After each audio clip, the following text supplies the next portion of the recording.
And welcome in everybody to the Summit City Sports Report. This is number 22. I'm Jeff Mahoney and filling in for Tim Atkinson. We have Jaron Matheny who will be on the call with me tonight when we head to East Noble for a big time matchup in the NE8. Joining us is Alex Stewart, first-year head coach at East Noble. Of course, Coach Stewart is in his 10th year overall.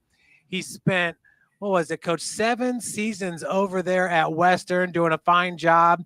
And that was in a conference with West Lafayette, who's been a powerhouse, Logansport, who's been a very good team. What are your thoughts, Coach, coming over from the Hoosier Conference over to the NE8? The Hoosier Conference, one thing about the Hoosier Conference is it's a really spread out conference. You've got teams in the Lafayette area, you've got teams in the Kokomo area. You didn't have as many of the local rivalries. We played West Lafayette several years. There's 2 divisions in the Hoosier Conference. And one thing that I noticed was that when I came over to the NE8 was just all of the local rivalries, and everybody's really close. And, I think our farthest road trip's been about an hour so far. So it's just been one of those deals where, like, every week, you're playing teams and everybody knows the players on the other team, and everybody knows, a lot about each other. And it's been a really cool experience. And Coach, how did that come to be? Did somebody inform you or that the coaching job opening, what the coach's position was opening, or have you always had your eye out on maybe the Northeast Indiana area? A couple things happened. My wife has a lot of family up in the Fort Wayne area. Her brother lives in Huntertown. So where we live now in Kendallville, my brother-in-law is about 20 minutes from us in Huntertown. And he originally told me about the opening when he saw it come open because, what I teach is strength and conditioning. And when the head football job opened, they posted it with the strength and conditioning position as well. And he reached out and he's like, hey, this job's open. And Fort Wayne's always been one of those areas that my wife and I had talked about, like, if a job ever opened, it'd be a place that we'd be open to looking at. And East Noble's always been a school that's been on my radar, dating back to when I was playing high school football. I remember them being a power, and they played in the state finals several times as I was growing up. And I've always kind of looked at it as just a football school. And when that job opened up, I definitely wanted to look into it. Coach, where are you originally from? I went to Carroll High School in Flora. Okay, that's another good program. So in that area where Western is. Yeah, absolutely. Absolutely. I grew up in Burlington, which is probably 20 minutes from Western High School. And I went to Carroll, Flora, and played for John Hendricks, who's a Hall of Fame head coach here in the state of Indiana.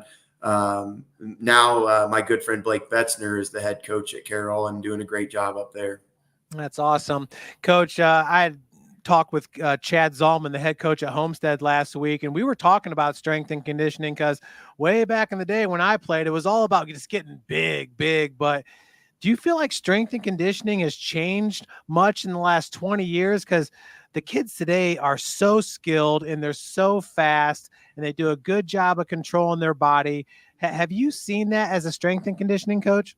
Yeah, absolutely. I think back, when strength and conditioning originally started, it was more everybody needs to get bigger. Now what people are learning is that, bigger isn't necessarily better. We want to be strong, we want to be explosive, but you've got to be able to control your body weight. A kid that goes into an off season and, puts on 50 pounds, but and gets stronger might be slower at the end of the off season, where a kid who goes on in and puts on 5 pounds but gets a lot stronger is going to be a lot more explosive and a lot faster. So those are the things that we try to work on. We look at hypertrophy, which is size, as a byproduct of what we do in the weight room, not necessarily as the goal. Definitely we look at it from a standpoint of you want to help your kids be, injury resilient, but size necessarily isn't our biggest goal and priority in the weight room. Jaron? Yeah, I mean, Coach, you're number one, so obviously you're trying to implement your culture while also knowing that East Noble's got a really good football culture. So what has that cross been like for you this year, and how have kind of the upperclassmen helped lead some of the younger guys in that direction with you coming in?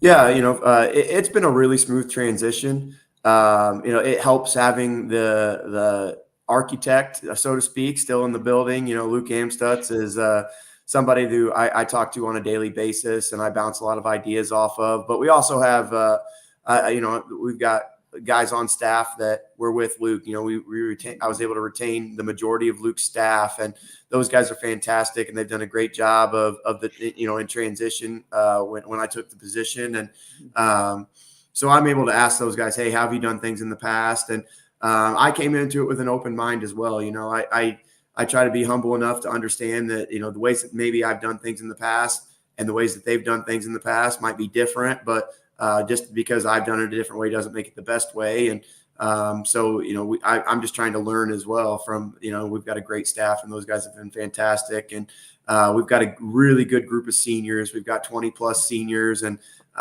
those guys pretty much embraced me with open arms when I took the job. And I spent a lot of time with them coming up in the spring when I got the job. We had football practice on Monday nights, and we had a lot of Friday morning sessions. So I was coming up on Mondays and Fridays throughout the spring and getting to know them. And then when we got into the summer, usually every Monday night after practice, I would have senior leadership meetings and talk with those guys and, talk about things that they've done in the past and things that they felt like were important to keep implemented in the program, and talk about some of the ideas that I had for the program, and how we can kind of merge the two styles. And it's been a great transition. Coming in at 5-1 on the season now, with that one blemish being against Snyder and one of those wacky weather nights we've already seen this season. What has your team learned from that loss to Snyder, and how have you guys gotten better since that point? So obviously, Fort Wayne Snyder is a great program, and a program that we've got a lot of respect for and we think very highly of. And we didn't play very well Saturday morning when we came back after the lightning delay, and weren't able to get it turned around in the second half. But we learned a lot from about ourselves in that game. And one thing that we've tried to do each and every week is just focus on ourselves and focus on the things from film that we need to get better at. Our kids have taken a great approach to, just the process of just getting better on a week-to-week basis. And, I like the way we approach each week. I talk about going 1-0 each day, and our kids have kind of bought into that system of, all right, we're going to show up on Monday and we're going to try to go 1-0, and then 1-0 on Tuesday. And if we stack enough quality days, we'll go 1-0 on Friday night, and then we restart the process for the next week. Yeah, Coach, and going back to that game, you guys had a 7-0 lead there, and it was just 14-10 going into that lightning storm. What do you think were some of the things you guys were able to do to be successful in that first half? We got our running game going a little bit in the first half, and we connected on some really nice passing plays there in the first half. Our timing was really starting to click there during that first half in our passing game. And then we just didn't connect in the second half. When we came back Saturday morning, it just seemed like our timing wasn't quite there where it needed to be. And we didn't have the energy that they brought Saturday morning. And that's one thing that we talk about a lot. We want to be the most excited team on the field. And, we didn't bring a ton of energy Saturday morning after the layover, so to speak. So that's one thing that we've talked about. And, our defense played really well that game. And, we had some special teams errors, but we've corrected those, and we've done a fantastic job on special teams. And I feel like we're a team that keeps getting better each week, and that's a very positive thing. Well, I just want to say hats off to your team, because that's tough. You got to drive 40 minutes home on Friday night and then drive 40 minutes back the next day. A lot of teams just called it at halftime. So shout out to you and the Knights for finishing that up and enduring those long journeys. Yeah. I mean, our kids always want to compete, and when you get the opportunity to compete against one of the best programs in the state, we want to make the most of it.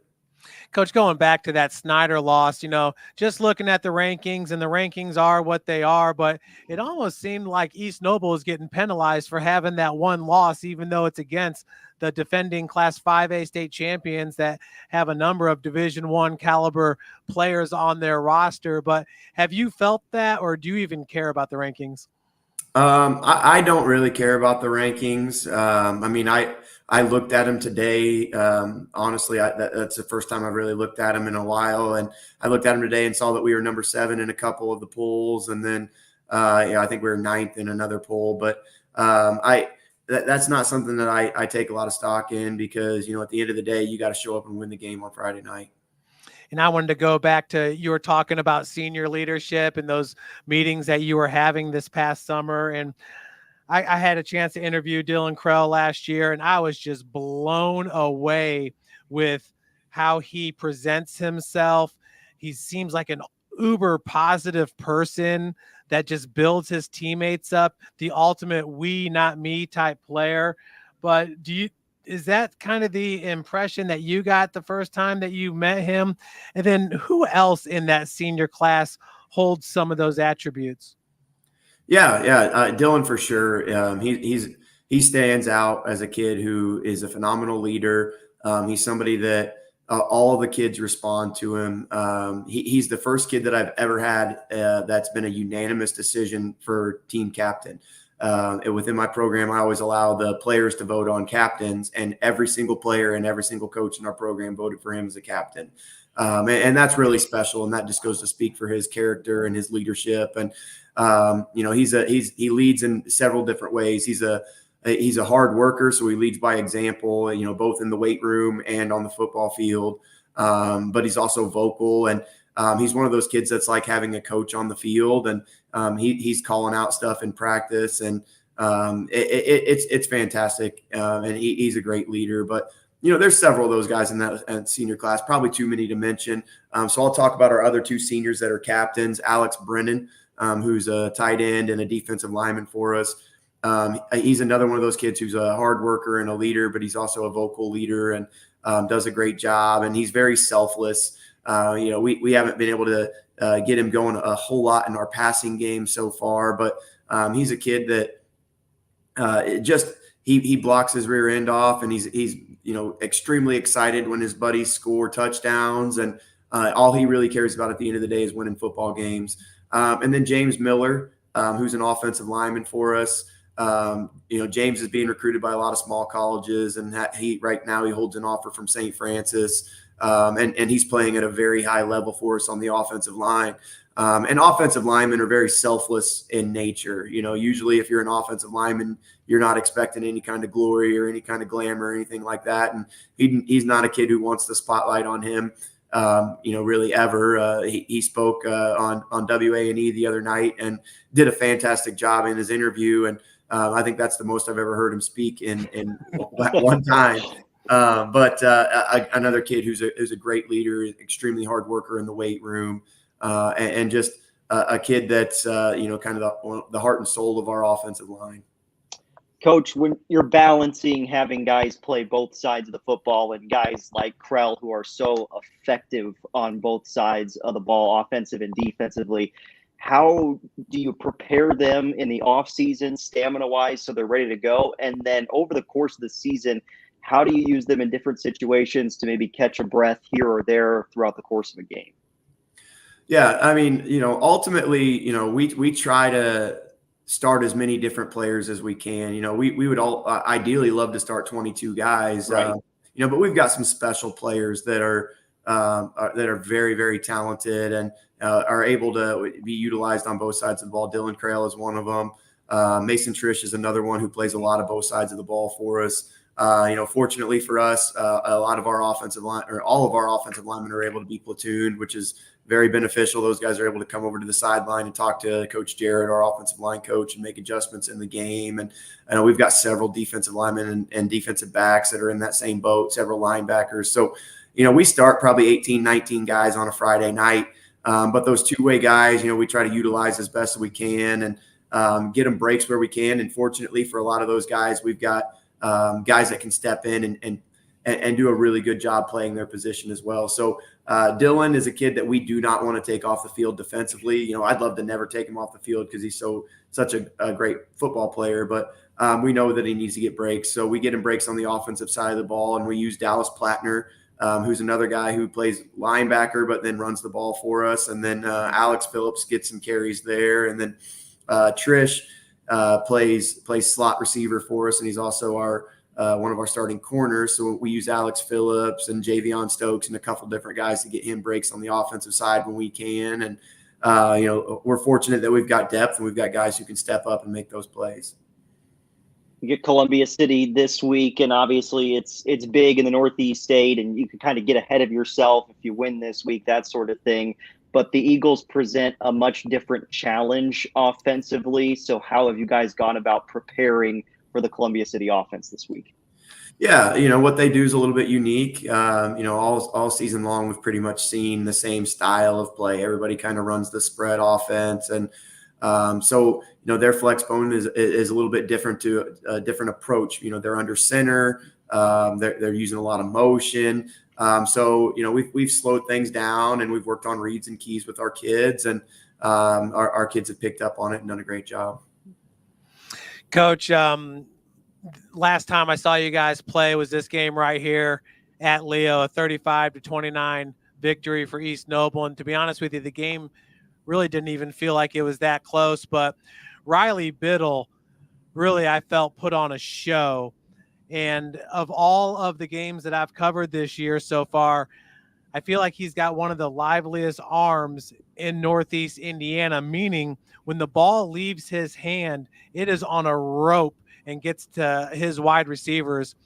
But what can you tell me about Riley Biddle and what you like about the junior from the quarterback position? Yeah, Riley's a great kid. He's a junior that was voted a captain for us this year. A fantastic leader. He was an all-conference player last year as a safety. So he spent his sophomore year. He didn't even play quarterback because, usually if you're a sophomore and you've got a starter that's ahead of you at quarterback, you're playing on the junior varsity. Well, he didn't play on the junior varsity. He was playing varsity safety. So the only reps he took last year at quarterback were at the end of games and in practice. So for him to be able to come out and play at the level that he's playing at is phenomenal. And he just keeps getting better and better each week. He had a huge game in the Leo game. He played really well last Friday. He had two really big pass plays called back that, it was unfortunate that they were called back for holding, but is doing a great job delivering the ball to several different receivers. And our kids are doing a good job of pass proing for him. And we've got some guys that can make plays. But, yeah, Riley, he's got a great arm and great leadership ability and is just doing a outstanding job for us. And he does. He has a great collection of receivers. When you talk about Trish, and Hatton can also be a nice receiver for him. But Landon Swagger in that game against Leo came up with some fingertip catches, laid out that you just do a double take. Did I just see that? Like, how did he catch up to it and how did he haul it in? But you got to like your receiving core. And Landon Swagger, Trish, just talk about those guys and some of the intangibles that they bring. Yeah. So Swagger, he had a really good game for us in the Leo game, and I was happy for him. He made some great plays in that game. He caught a ball on a post and had to lay out for it and caught it and set us up for a touchdown. He's done a great job all season of playing within himself and making the catches when the ball's thrown to him. And again, a kid that's selfless. And if the ball's not coming his way that night, he's still doing a good job of blocking and running his routes and setting up other guys for stuff. And so we got Mason Trish, obviously, is our leading receiver, and he's currently leading the conference in receptions, and I think he's number 2 in the conference in receiving yardage. And then Logan Hatton steps in and plays receiver some. Jordan Borders plays a lot of wide receiver for us. So we've got a multitude of dudes that can get the ball, and Alex Phillips, another guy who can play slot. And, we've got some guys that can make plays out there. It's exciting. And, we haven't been in a ton of games where we've just been slinging it around, but it's nice to know that you've got that ability when you need it. Coach, expecting that possessions are probably going to be pretty limited this Friday night with Columbia City and what they do offensively. So how do you get that across to your team that we've got to be able to capitalize on each and every possession this upcoming week? Not that you don't want to every week, obviously, but this week especially.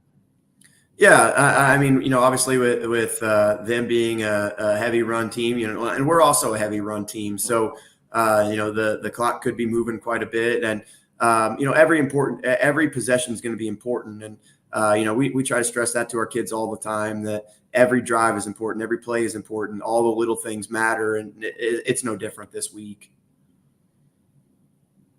Jaron, do you have another one? Yeah, I mean, just looking back at where you guys have been this season, 1-1 to start the year, and now into conference play at 4-0. Do you feel like Leo has given you guys the best strength and best test so far in the Northeast 8 this season? And what they do that you felt like really gave you that test? Well, Leo's a phenomenal program. They made it to the semi-state last year for a reason. They're very well coached, and they've got some great athletes. And that I think is one of the biggest things is, we were playing against Division I caliber athletes, and they had several of them. And, that I think that just gave us a lot of confidence going into this week and, each and every week throughout the rest of the season. You get to see a D1 athlete this week with Stratton Fuller. So what challenges does he present coming into tonight? They get him the ball in a multitude of different ways. I think looking at his stats, he was somewhere around 370 yards rushing, 285 receiving. So they move him around to several different positions. They'll play him at their slot back. They'll put him out at receiver. He's back there as their punter, so you've got to be alert there. I mean, he's just a great football player. But yeah, I mean, just the versatility. Yeah, you make a good point, because I feel like they are doing a good job of moving them around the field to try to hide them from a defense. But Coach, when you were at Western, did you guys have a youth program that fed into the middle school, that fed into the high school, like East Noble currently has? Yeah. We called it the Panther Pack, and we had really good participation in that program. And in my time there, we were able to grow that participation, and we were able to. When I first started, they had 4th, 5th, and 6th grade tackle football, and now they've got 3rd, 4th, 5th, and 6th grade tackle football. They also have a flag program for the 1st and 2nd graders, and the 3rd graders now have the option of playing tackle or flag. But we had a good feeder program, and that fed into the middle school. And East Noble has an outstanding feeder program that feeds into the middle school, and we've got a fantastic middle school staff. And actually, Luke Amstutz is coaching the 6th grade team this year. So I went and watched the 6th grade team play on Saturday, and it's kind of crazy having Luke Amstutz, and then Dylan Crail is the 6th grade defensive coordinator. So I went and watched those guys play, and it was a lot of fun watching those guys play on Saturday. Coach, I'd just like to get your opinion on something, because you're talking about, 3rd, 4th grade tackle football. I used to work with Illinois legendary coach John Thorne, and he would always say that at the younger levels, when the kids are padded up, it's actually very, very safe, because they don't generate a whole lot of power and stuff, and they're just wearing a bunch of equipment. And John, he was the architect for North Central's national championship teams, won 5 state championships at Wheaton Warrenville South. But would you agree with that assessment? Because when you really look at the numbers, sports like soccer have a lot of concussions, or even gymnastics. There are other sports you can point to, but just wanted to get your thought on that with the younger kids. Yeah. And football has never been as safe as it is right now, with all the education that all the coaches have to have. And, all of our coaches are USA Heads Up tackling certified, and, all the tackling courses and all the stuff that the heat illness prevention, like football's never been as safe as it is right now. And all the attention that concussions brought to the game. And it's made everybody better, because everybody has to focus on tackling without your head and doing a lot of those things. And so I think the game is extremely safe. Obviously those types of injuries happen, but they can happen anytime. There's certain, there's certain risks that you assume playing any sport. But I don't think that football is necessarily the dangerous sport that it used to be perceived as. Yeah, I'd 100% agree. And definitely the positives, the life lessons you learn playing football way outweigh any of the negatives. That's just my opinion, having played for 14 years. But, Coach, the reason I bring up the youth program and whatnot is because when I saw East Noble on the field at Leo, I saw a cohesive group. I saw guys that knew where each other were going to be. One of the plays that sticks out in my mind was a pass play where Krell went into the flats and the slot receiver kind of faked like he was going to stalk block and then blew right past the DB for a completion. I think that might have even been a touchdown. Yeah. But it was very impressive to see. And I've always been impressed with East Noble's offense with the different misdirection and the things that they can do. And I was really excited to see East Noble this year to see what it looked like under Coach Stewart. And Coach, I didn't see much difference at all. You guys still look very, very exciting. Have you been implementing your offensive philosophy, or once again, has it been a blend of the two? It's kind of been a blend of the two. I'm definitely a believer that you've got to be able to run the football when you want to and need to. If it's 3rd and 1 and your kids believe you're going to get the first down running the football, there's a good chance you're going to get the first down running the football. And if it's 3rd and 1 and your kids don't believe they're going to get the first down running the football, there's a good chance you're not going to get it. So you've got to be, I'm a believer, in the state of Indiana, particularly with the type of weather you're going to have in the tournament, on a given Friday night, we've had Friday nights where it's been, really, really hot. And we've had Friday nights where it's been cold and rainy and it's only mid-season, so but I believe that you've got to be able to, establish the running game, and then being balanced on the offensive side is huge. But I've been able to blend a lot of what I did, a lot of my beliefs with a lot of the things that were already in place. Brett Seibel was offensive coordinator under Luke Amstutz, and him and I work well together. And a lot of the stuff with the motions and that stuff, that's stuff, his ideas and stuff that he's wanted to implement. And it blends very well with, the downhill running style that I like to have. And then we use a lot of play action passing game, and it's a lot of fun. Yeah, and you kind of see smash mouth football coming back in the NFL too, with more fullbacks being used. And, Kyle Juszczyk from the 49ers have made it really, really popular and fun. Jaron? Yeah, I was just going to ask Coach, how do you instill that belief in your group that they're going to get that 1 yard they need on 3rd down and 1? Where does that start? I believe it's just a mindset, and we try to instill that in our kids in practice, and we put our kids in positions in practice where, we're going against, I believe one of the best defenses in the state of Indiana on a regular basis. And, we're trying to put our kids in those positions where they're competing a lot at practice, and we're competing against a great unit on the defensive side of the ball.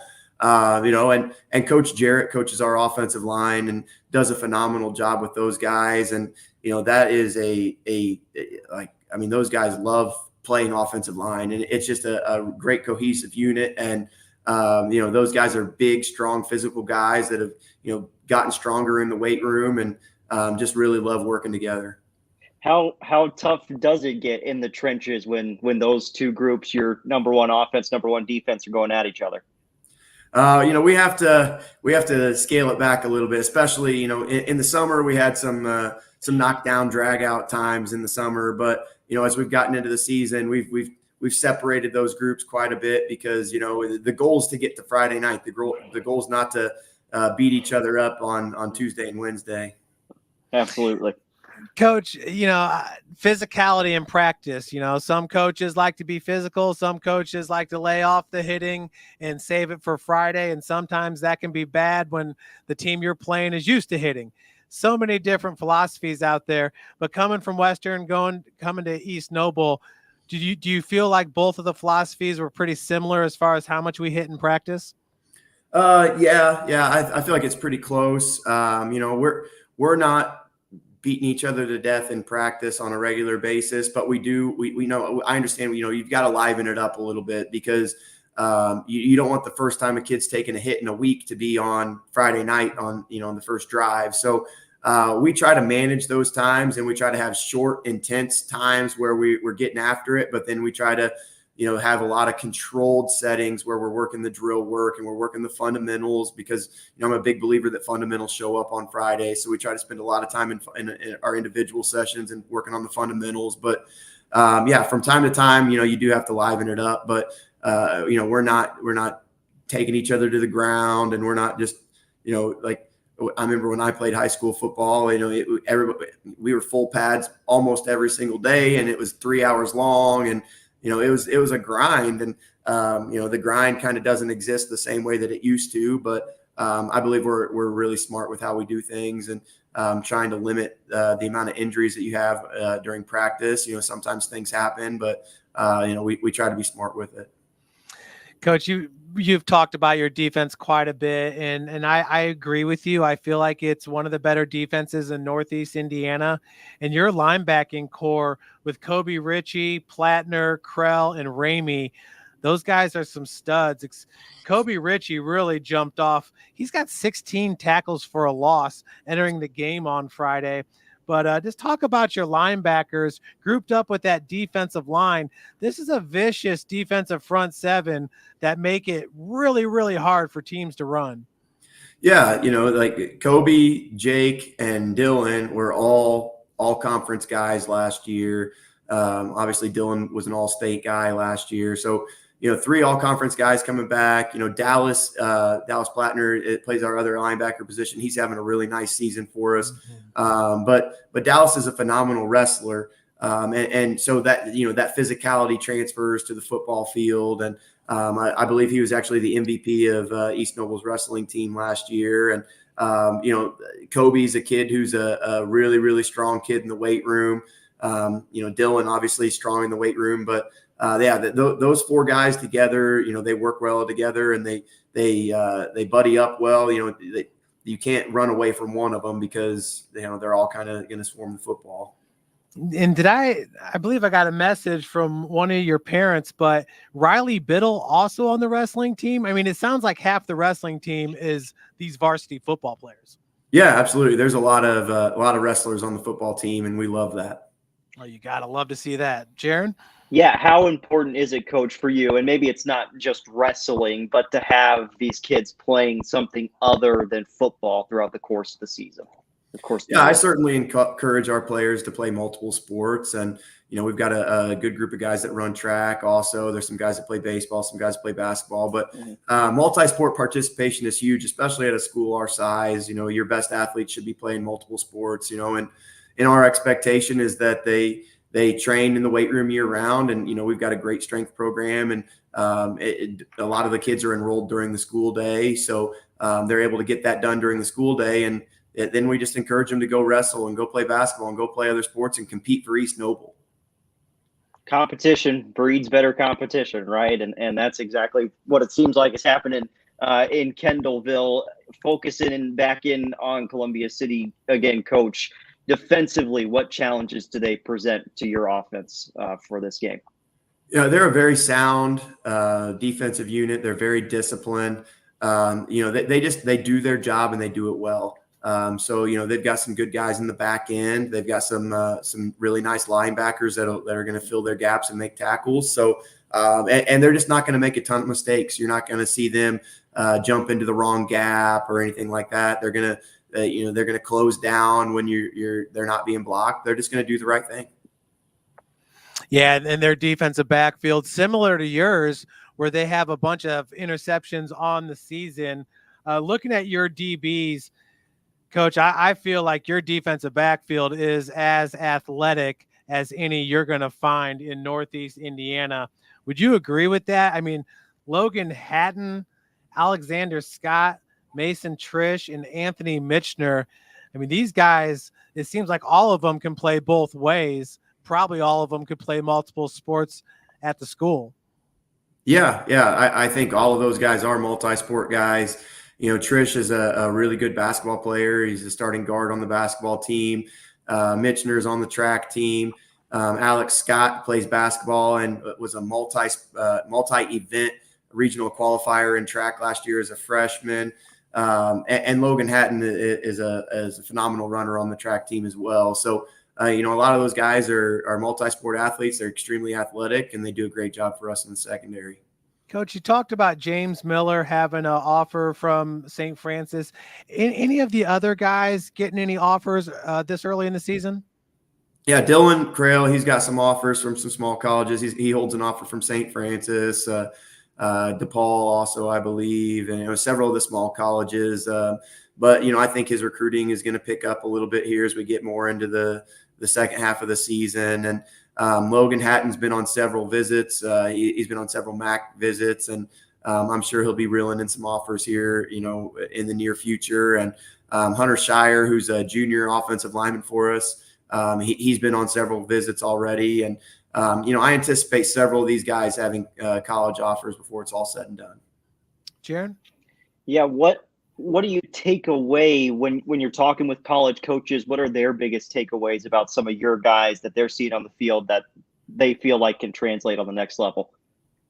I think one of the things that, a lot of the guys that I've talked to, they see their passion for the game. And it's one of those things that, it's eye-opening when you come and you watch a game. And, that's one of the first comments my wife made when she came to her first East Noble game. She's like, man, it just looks like they all just love football so much. And I know that the college coaches are excited to see that. And a lot of these guys are football first kids, and that's awesome.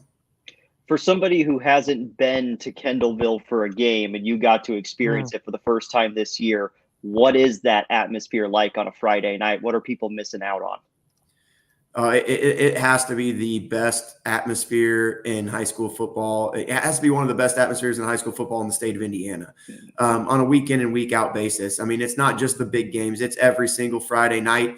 I usually get to the stadium about 4:30 for a 7 o'clock kickoff, and there's already people lined up at the gate. And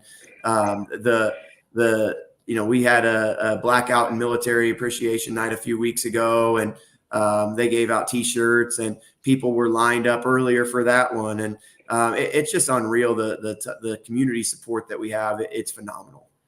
It's unlike anything I've ever been a part of. Oh, man, me too. I mean, you got your Dwenger-Snyder rivalry here in Fort Wayne, but week in, week out, you don't see the atmosphere that you do, like you said, every single week at East Noble. Just real quick, Dylan Krell, do you see him as a running back at the next level or a linebacker? Because I think he goes 5'9", 5'10", 5'9", 205 pounds. He has a very unique ability with his agility and his speed and his pad level. Makes it very, very hard for defenders to get a hold of him. Yeah, absolutely. He could play either one. I think it's going to depend on the fit and the coaching staff and what they're looking for. He could be a phenomenal running back at the next level, depending on where he goes to school. I think most of the schools are looking at him primarily as a linebacker, because they see his size and his strength and his explosiveness and his instincts. And they think, okay, we can get this kid in there and get him in the lineup right away. And but I think he could play either one. Yeah, I'd agree. Well, Coach, tomorrow night, 7 p.m., this is a big one here. Columbia City coming in undefeated, East Noble 5-1. Coach, if you had to pick one guy on offense and one guy on defense that you feel like this game is tailor-made for them and they're going to have a big game for you, who might you choose on the offensive side? Riley Biddle. That's who I was thinking. Defensively? Dylan Crail. Safe bet. Yeah, that's a safe bet. Safe bet. Short, sweet, and to the point. Yeah. Also, those ball hawking defensive backs. If Columbia City wants to put it up in the air, those guys might have something to say for that as well. I keep going back to Logan Hatton in that Leo game and the way that he was competing, one-on-one with that matchup against Leo. I mean, you can just tell these guys are competitors. They love the game, like you say, and it shows on the field. Jaron, did you have any last questions? Yeah, I think the last thing for me, Jeff, is just once 7 o'clock hits, once it's kickoff time, what does your group need to do early on, Coach, to kind of establish a rhythm and get going against Columbia City? I think that, the same things that you got to do every single Friday night. You've got to win the turnover battle, and you've got to win the line of scrimmage, and you've got to play physical and just play smart. And one thing that I think we did a great job of in the Leo game is managing the emotions of the game. Because there's going to be ebbs and flows. We're playing an undefeated team that is very well coached and very disciplined, and they're going to make plays. And you just have to manage the emotion of the game. And, there's going to be ups and there's going to be downs, and you can never be too high and you can never be too low. And, you just have to respond whenever adversity strikes. Yeah. And I feel like that's East Noble's MO. They know when to raise it and when to be level headed. So, Coach, we wish you all the best tomorrow night. It's going to be an unbelievable atmosphere in Kendallville, probably the best in the state this Friday night. So good luck, Coach. Thank you. I appreciate that. Well, thank you. Thanks, Coach. God bless. Go Knights. Absolutely. Well, that's Coach Alex Stewart in his first year with the East Noble Knights. And Jaron, you love to see it. You were wondering what's East Noble going to look like this year with a new head coach. And I'm telling you, they look the exact same. And this team is really, really good. I think you could be talking sectional, regional, and see what happens. Yeah, this is definitely a team that it feels like, especially if they make a statement this Friday night and beat Columbia City, that there's going to be a lot of hype in Kendallville really fast. Obviously, that sectional, I mean, one of the best in the state, right, Jeff? That's not easy to run through by any means, and maybe you do run into Columbia City again come sectional time, but yeah, there's just a lot of talent on both sides of the football, and I just wonder how many possessions you're really going to get in this game with two teams who want to pound the rock, who want to move bodies up front and play in the trenches, and how that impacts, one turnover may be all you really need come Friday night. Yeah, Jaron, and I got to tell you, I feel like between the two teams, East Noble's a little better suited for those home run plays. Those highlight the 91-yard interception return like Logan Hatton had against Leo, or a big touchdown pass to Mason Trish. Granted, Stratton Fuller has provided some of the best highlights in the state his sophomore and junior year, and it's almost guaranteed that he's going to have a huge highlight like that on Friday night. Now, looking at this sectional, Jaron, Columbia City's undefeated. They've been ranked all year long. There's no doubt the Eagles can win this sectional. Yep. East Noble, I firmly believe it. Wayne, now that Harold Mack is at quarterback, I'm sorry, they are now contenders. Yeah. Strong contenders. I'm not big just time throwing that out there. Leo, 100%. They did it last year.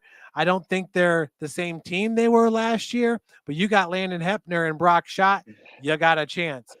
Bishop Dwenger, holy smokes. Never count them out. Never count them out. That defense has been through it, opening up with Brownsburg, the best team in the state, and Cincinnati Moeller. And I got to tell you, I think that they can pull off a victory against Lures this week. So I'm counting. Now, heading into last year's sectional, I thought it was clear cut. We always talk about this is one of the best sectionals in the state. Right. I thought last year was clear cut. Leo's going to win this sectional. I can't say that this year. I got 1, 2, 3, 4, 5 teams that can take that sectional.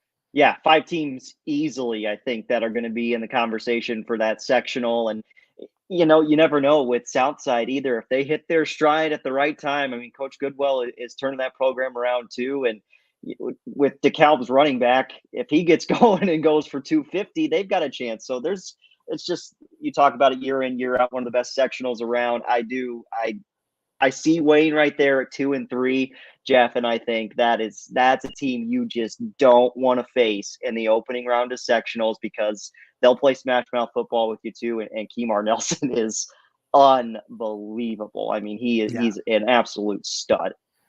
Yeah, and if East Noble fans are still watching, Kemar Nelson and Dylan Krell are right here, as far as Yes. I'm concerned, for the Northeast Indiana Player of the Year. They're two-way players, and they excel on both sides of the ball. So if you're wondering how good is Kemar Nelson, they are right there, neck and neck. So, hey, it's week 7. We still got, this week and 2 more. So we're not in the playoffs yet, but it's fun to look ahead and it's fun to talk about these things.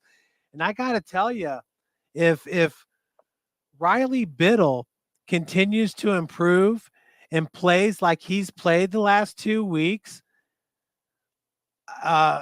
he's a real talent. He really, really is. And you're going to see it on display tomorrow. And I'm glad that you're going to be able to see that game and join us in Kendallville. Yeah, and I do think there is some value of getting to sit behind Xander Brazel. And I know Coach Stewart talked about the fact that he didn't play JV quarterback last year because they need him on defense. He's an athlete. He's a good player. But going through that process, being behind Brazel and all the success he had certainly set Biddle up for success. And we didn't really get into it a lot with Coach Stewart, Jeff, but this is going to decide the Northeast 8. I mean, this game Friday night is going to decide the Northeast 8 as long as everybody keeps the course and, beats who they should in front of them. Columbia City with Leo, that could shake things up potentially. But if you're an East Noble fan anyway, you're saying Friday night decides the Northeast 8 if we win that game.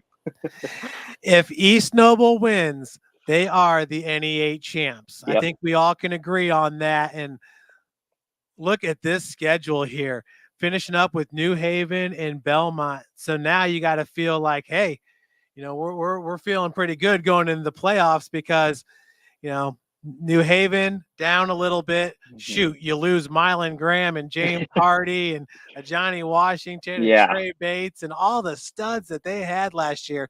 You're going to be down a little bit. And for Coach Hall in Belmont, it's been a rough couple of years. And we pray that, Belmont finds their way. And I do believe reinforcements are coming because I've been told 7th and 8th grade pretty strong over there in Decatur. But yes, if you're East Noble and you win this game, you are NE8 champs. Yeah. If you're Columbia City, you have a chance to go outright. So have a chance to go outright would be impressive. Would be whoever, if anybody goes outright in the Northeast 8 this year, that's pretty impressive. So not like you need extra motivation, but for East Noble, I feel like it's been a while. They used to own that conference championship. It felt like for a while, but it's been a while for East Noble since they've had that championship, at least outright. And I got to believe that was probably the number one goal that they put on the whiteboard in the preseason for this team. Yeah, go win the conference and then focus on everything else after that. And I love what Coach Stewart kept saying is just be 1-0. Be better today than you were yesterday. It keeps everybody in the same approach. You're thinking the same way. You're just taking it one day at a time.